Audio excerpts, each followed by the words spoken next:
Okay, what is your priority here on this map? What do you think the priority is? Taking space. Taking Um, space, kind of controlling the off angles, like on the left from where I am, Sojourn and Mercy. You don't want them to get to your back line and be murdering us. That's the opposite of what you want, so. right. Oh, perfect. What do you think your goal as a DPS is? What do you think DPS are supposed to do? Get the first pick to lessen the numbers of the enemy. Yes, and that's actually a byproduct of the main goal of the DPS, which is actually just to apply pressure. And what you were saying is perfect. Controlling off angles, getting picks. That's a great way to apply pressure. Your tank's goal is to create space. If you're applying pressure, it makes his job a lot easier. Because, for example, if you apply pressure on this Ana right now, she has to make a decision. She has to get to cover and possibly die, and then Rein is out of position all of a sudden. That makes sense?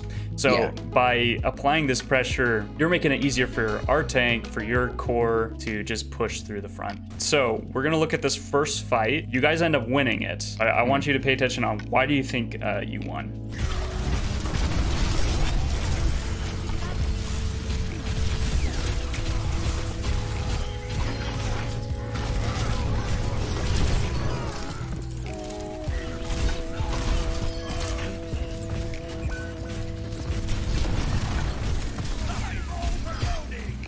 So, from what I saw, especially paying attention to the kill feed, that our Cassidy got 2 kills early on, and that made Rein out of position. He was alone. He got stunned from our Rein. Good job, Rein. And he died. So then there was only a DPS and a healer left, and the rest is history. So he was doing perfect here. Yeah. He's controlling this off angle right here. And that's actually where your priority should be as well. You're focusing a little bit too much on the tank, and that's a very easy thing to default into because, tank's a big target. It's very easy to shoot, and most of the time they're right in front of you.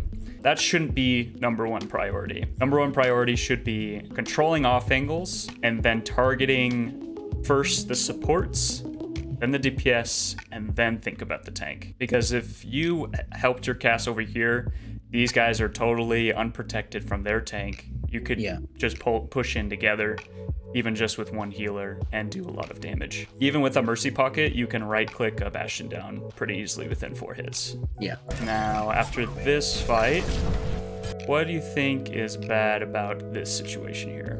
Our Rein is alone. Either he's too far or we're not far enough. Yes and no. There's one key thing that's missing. That is your main heals. Oh. So this is going to be a very difficult fight. Mercy does not heal that much. She's a great pocket right now. She's a fantastic pocket, but she doesn't actually heal that much, especially on tanks. So in that situation, you need to be calling out to your team, since you said in the notes that your team had good comms, except for your other DPS. This is where you tell your team, like, we're down main heals. Let's play safe. You need to play extra safe. So your Rein taking this forward position is going to be difficult, since now he's already half health. He needs to think about backing up even more along with you as well. Let's say they don't listen to you. Let's say they're still playing this position, because you can't always control your teammates. That's fine. You get healed up. What do you think you should be doing here? I think I should be taking the off angle on the left, poking at their back line, kind of. So you want to control this off angle. This is the most vulnerable part for your team. Yes, there's a Rein pressuring up here, and he's probably going to push through because he has better healing. But what you can do is control this off angle by using your turret. I noticed in this game, and I think you added in your notes, that you weren't sure quite how to put your turret. A good way to put your turret is using it to control off angles. The Sojourn ends up coming up here and pressuring this off angle right here. Say she's already out here, you can have a turret all the way back here. So by the time she's walking out like this, she's already taking damage from your turret, and she has to either kill your turret, get killed by you, or try to kill you and get killed by your turret, or escape, right? She can't apply pressure easily from this spot. So that's what's so powerful about Torb, And one of your biggest strengths is controlling and zoning, basically. Because this turret, while it's poking the front line at max range, it's actually not providing a lot of value. Even though it does end up getting a kill, I think it was mainly because of decision making of your Rein. It would mainly just eat into a shield, right? Common misconception with the turrets is the more targets it can see, the better. When in reality, that's not the case. Because it can see more targets, it can be shot down by more people. Therefore, it's more vulnerable and will probably get shot down before it can do anything useful. 2 ults.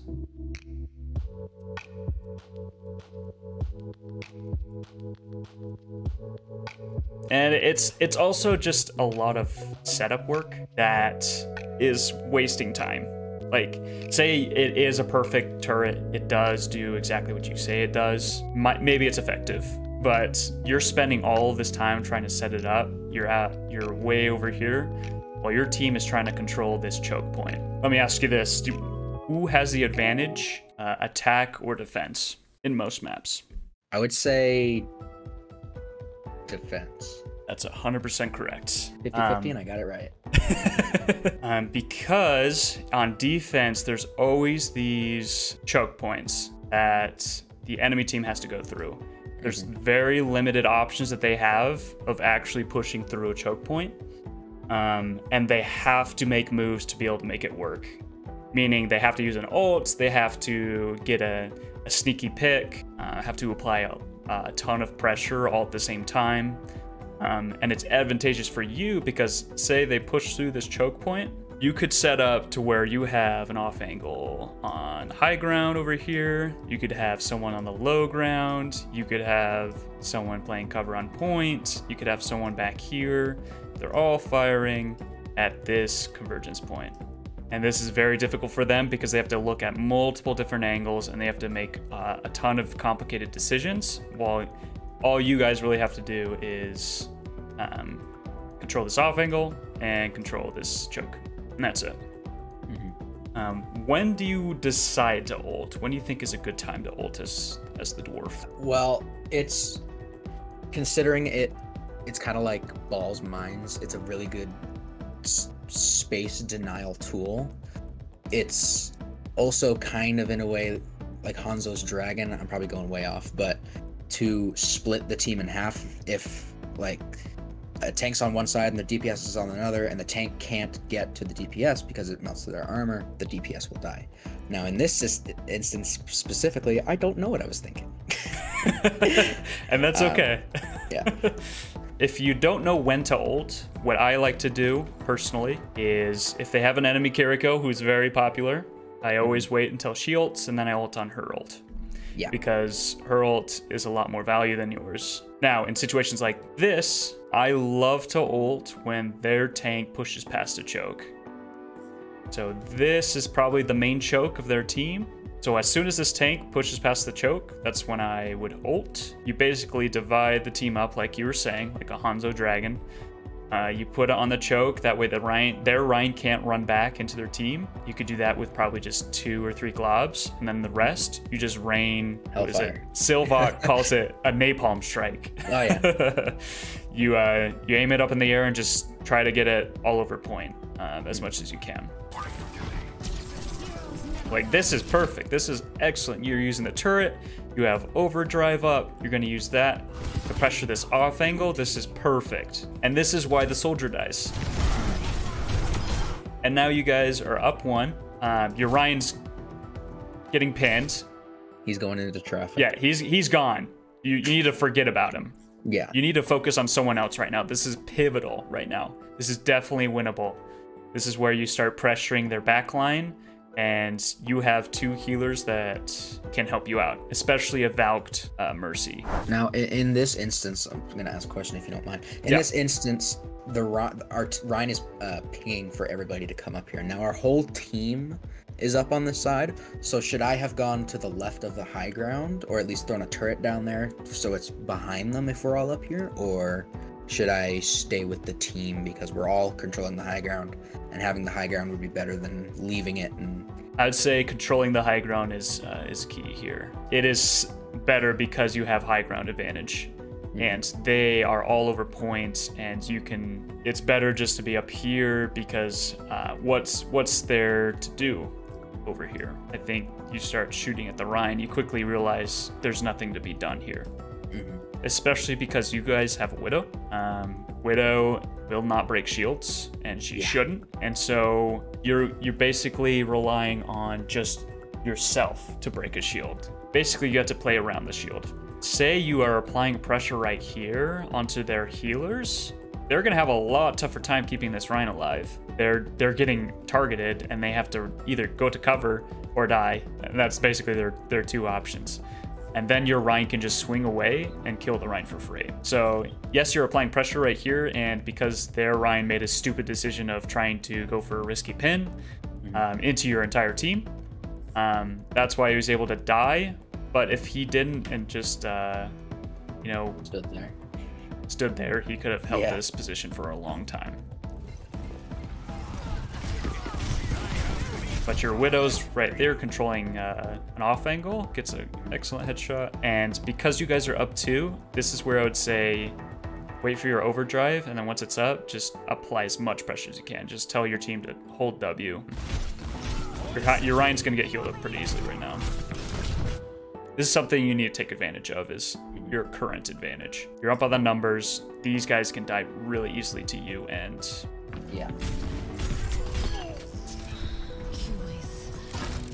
and your Widow is able to capitalize on it, which is great.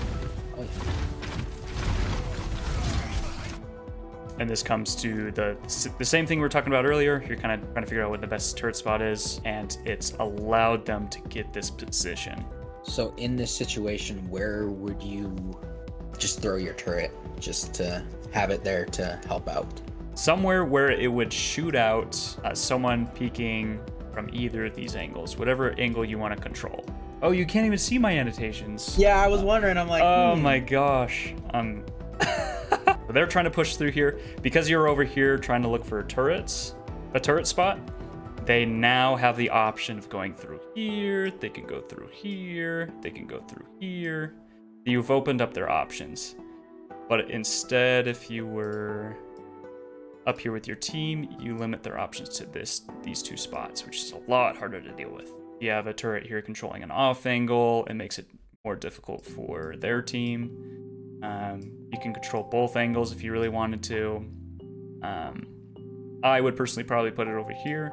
It depends on where you're at, right? If it takes you a whole bunch of time to get a turret set up, it's probably not that great. That's just the bottom line. So let's talk about aim. You said you're not quite confident in your aim. I think one good thing to improve your aim for anyone, any Torb, or any DPS, any hero, is to recognize what aiming needs work. If you really want to put in extra time to improve your aim, best way to get it from low level mechanic wise to probably that mid-high level is to add in Kovacs or some sort of aim training like Aim Labs. It would be the most efficient use of your time if you want to improve your aim in a short amount of time. It's a supplementary training. It's not to replace games because game sense is arguably more important than mechanical aim. As we were watching that replay, there were decisions that could have been made to win the game without good aim, right? In a short amount of time, I mean like a month or so of consistent training. But let's talk about some things you can do when you're wanting to warm up. So one trainer I love to do is this one. This is a classic aim trainer I like to do on a lot of heroes, especially Torbjorn, for specifically leading shots. And you may have seen this one before. It's where a bunch of targets, they're jumping up high in the air.